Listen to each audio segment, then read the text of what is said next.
ഈ തോമസ് എന്നെ കൊണ്ട് ചില്ലറങ്ങാറുന്നുള്ള പറ്റനെ. എന്റെ തല നിറച്ച് തീരാനുള്ള പെണ്ണുങ്ങളെ കൊണ്ട് നോക്കിയിട്ടുണ്ടെങ്കിൽ ഇനിയിപ്പോ ഓളെ തലത്ത് ഞാൻ അപ്പൊ നോക്കി കൊടുക്കുന്നു. എന്റെ പെണ്ണുങ്ങളാണെങ്കിൽ എനിക്ക് ഇതൊക്കെ നോക്കിയത്. അല്ലടോ ഈ ചെടിക്ക് എവിടുന്ന ഈ ഗണേശന്റെ വീട്ടിൽ നിന്ന് പറിച്ചോണ്ടോന്നാണോ? പിന്നല്ലാണ്ട് അല്ലടാ നമുക്കിത് വൈകുന്നേരം പറിച്ചാ പോരെ, രാവിലെ തന്നെ പറിച്ചേക്കണം. അത് ശരിയല്ലേ, ഇതുമ്പോ വാടി പോലും വൈകുന്നേരം ആകുമ്പത്തേക്കും. ഒരു ചെങ്ങായിമാരെ ആ ചെക്കണ്ടോ അവിടെ സ്കൂളിൽ വൈകുന്നേരം അവിടെ എങ്ങനെ മുന്നിൽ തന്നെ ഉണ്ടോ, അപ്പൊ എങ്ങനെ പറിക്കാൻ കഴിയാ?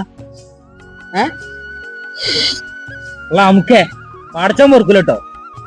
ഇവനും പറക്കൂല. എടോ ചെങ്ങായിമാരെ ഓക്കെ ഓരോട് ആരാ ചോദിച്ചോര് തരുമോ? ഒരു കേട്ടോ, ഒരു തൂറുമ്പോ വിരൽ വെച്ചിട്ട് ആ വിരലിന് തേയ്മാനം വന്നിട്ടുണ്ട്, അറിയോ നോക്ക്? എടത്തില്ല വിരലെടുക്കുന്നു അതെ തോമസ് കാരണം വന്നാ